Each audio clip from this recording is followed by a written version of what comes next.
One part of my life, I killed people for nothing. Just for somebody to look at me wrong, I would kill them. Stab them, shoot them.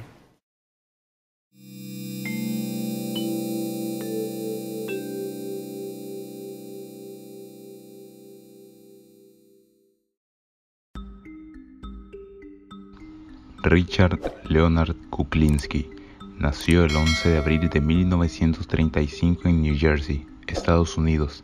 Descendiente de inmigrantes polacos, creció en un barrio marginal de las afueras, rodeado de la violencia característica de las calles en ese entonces. Aunado a esto, los resultados aún presentes de la Gran Depresión Económica de 1929 no ayudaban a mejorar el panorama. Este ambiente hostil, junto a un padre violento, brindaron las condiciones para gestar un odio y rencor inmenso en el pequeño Richard. Stanley Kuklinski, el padre de Richard, era un hombre sumamente violento, un alcohólico que maltrataba constantemente a su esposa y a sus hijos. En una ocasión, cuando Richard tenía tan solo 5 años, su padre llegó ebrio, gritando y lanzando golpes.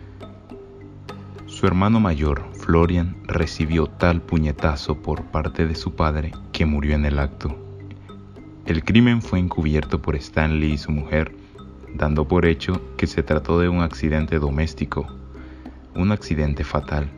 El asesinato de su hermano mayor repercutió de una manera devastadora en el pequeño Richard, quien era disléxico, y luego de este incidente, las dificultades para relacionarse y desarrollar sus estudios se incrementaron. Eventualmente, el joven Richard se convirtió en la burla de los pandilleros y matones del barrio y de su escuela, siendo acosado constantemente.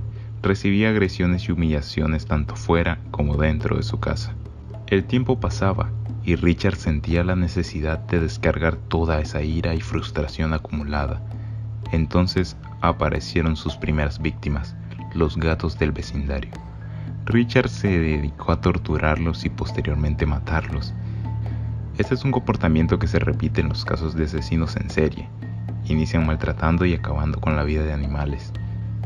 Richard recordaba incluso una ocasión en que metió a uno de los felinos a un horno y él observó todo el proceso hasta concluir en la muerte del animal. Pero no fue sino a los 13 años que Richard cruzaría la línea. Un día, luego de llevarse una paliza por parte de una banda callejera y posteriormente en su casa una por parte de su padre, según para mostrarle que no debe dejarse someter por otros, Richard enfocó toda su ira hacia Charlie Lane, el jefe del barrio, quien había atormentado al pequeño por mucho tiempo. Richard estudió por varios días la rutina de Charlie, hasta que finalmente se dio la oportunidad para llevar a cabo su venganza. Una madrugada, esperó discretamente a que Charlie volviera a casa. En un callejón desolado y sucio, Richard lo encaró y provocó para que Charlie intentara golpearlo. En ese momento, Richard tomó una barra de hierro y le asestó un golpe mortal en la sien a Charlie, quien cayó inevitablemente. Richard sintió el disparo de adrenalina recorrer su cuerpo y comenzó a golpear repetidas veces el cuerpo inerte de Charlie, hasta que éste quedó sobre un charco de sangre, con los sesos esparcidos por el suelo. Luego tomó el cuerpo y lo escondió en el maletero de un coche, para posteriormente deshacerse de él tirándolo a un pantano. Sin embargo, antes de hacer esto, Richard se encargó de arrancarle los dientes y cortarle los dedos para hacer más complicada la identificación del cadáver. Así comenzó la nueva vida de Richard, quien ya se sentía del otro lado, y no pasó mucho tiempo para la llegada de su próxima víctima. Una noche de billar, luego que Richard ganara, un tipo del barrio comenzó a insultarlo repetidas veces. Cuando Richard se disponía a volver a casa, notó que este sujeto se había quedado dormido dentro del coche. Entonces decidió ir a comprar algo de gasolina y luego verterla en el interior del vehículo. Procedió a lanzar una cerilla encendida y a disfrutar de los gritos de horror y pánico. En este punto, Richard ya no permitiría que nadie se metiera con él o con su familia. Esto se lo dejó muy en claro a su padre. Luego que golpeara a su madre, Richard se acercó rápidamente a Stanley y le puso un revólver en la frente. «Si vuelves a acercarte a mi familia, te mato y te tiro al río», exclamó Richard. Posteriormente comentó que se arrepintió de no haber disparado esa noche. En 1960 conoció a Bárbara, con quien se casaría y tendría 3 hijos, y quien nunca supo a qué se dedicaba realmente su esposo, quien por ese entonces traficaba con pornografía que después revendía a la familia mafiosa de los Gambino. Eventualmente cambiaría su oficio, pasando del tráfico de pornografía al cobro de deudas, y finalmente, al cesar sus actividades realizando cobros, inició su carrera como asesino a sueldo. Roy Medeo fue quien vio en Richard el potencial para este tipo de trabajos, y no es raro, siendo que Richard medía casi los 2 metros. Reunidos en un parque, le hizo escoger una víctima al azar. Entonces escogió a un sujeto que estaba corriendo mientras paseaba a su perro. El objetivo, seguirlo y matarlo. Richard llevó a cabo el trabajo encomendado, disparando en la cabeza del hombre. Regresó con Roy, y este inmediatamente empezó a brindarle nuevos trabajos. Desde ese entonces, los siguientes 30 años, Richard se dedicó a asesinar de las formas más variadas, utilizando cuchillos, pistolas, martillos, sogas, picahielos, motosierras, en fin, cualquier cosa que pudiera funcionar como un arma letal. Como añadido a sus habilidades, Richard desarrolló su técnica con el uso del cianuro, debido a que en un test toxicológico del cadáver era muy difícil detectarlo. Para deshacerse de los cuerpos, prefería lanzarlos al río dentro de barriles de aceite, o arrojarlos a una grieta en un terreno particular. En ocasiones tenía trabajos que le especificaban provocar sufrimiento antes de la muerte. Entonces, Richard dejaba marcas que hacían evidente el sufrimiento de su víctima.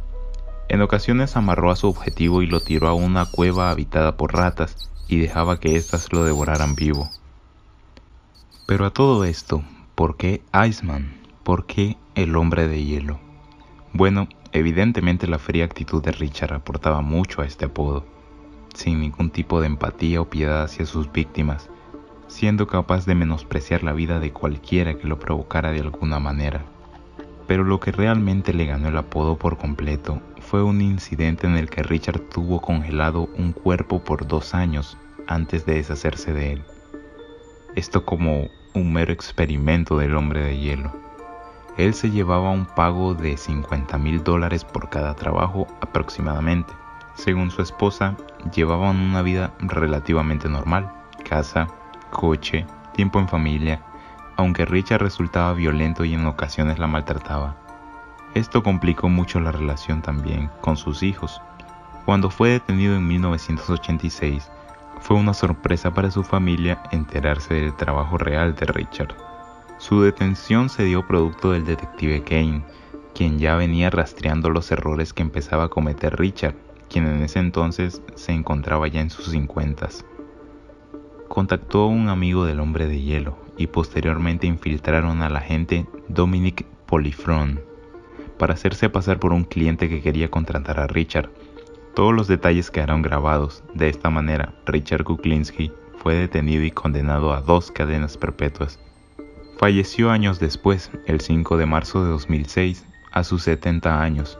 La causa oficial de la muerte fue causas naturales, pero hay mucha especulación al respecto, debido a que para ese entonces Kuklinski iba a testificar en contra de Salvatore Gravano, jefe de la familia Gambino, quien, a falta del testimonio de Richard, salió en libertad por falta de pruebas. El hombre de hielo dijo no sentir nada al asesinar a sus víctimas. Matar no le brindaba placer. Lo hacía porque no le importaba y por el dinero. No sentía lástima por nadie, a excepción de su familia. Aseguró que sentía pena por haberlos lastimado. Según su propia palabra, es seguro que mató a más de 100 personas, aunque no recuerda muy bien si a más de 250. Si te interesa saber un poco más sobre este personaje, te recomiendo una entrevista que realizó en prisión con el psiquiatra Park Dietz, quien además de conducir muy bien la conversación, le explica los trastornos que presenta y el origen de estos. La entrevista la puedes encontrar subtitulada en YouTube. De igual manera dejaré un link en la descripción, por si te interesa. Cuéntame, ¿qué te ha parecido la historia de Richard Kuklinski? ¿Crees que todo habría sido distinto si su infancia no hubiese sido tan dura? Déjame tu comentario y de igual manera si tienes propuestas para futuros videos. Muchas gracias por ver. Hasta la próxima. It came to a point where I got extremely mad. Because when I had come to that point, and that point, that is the last point they come to. I don't back off once I go forward. Once I go forward and I take a gun, I do not back off. I was challenging you and it sounded judgmental. Could be.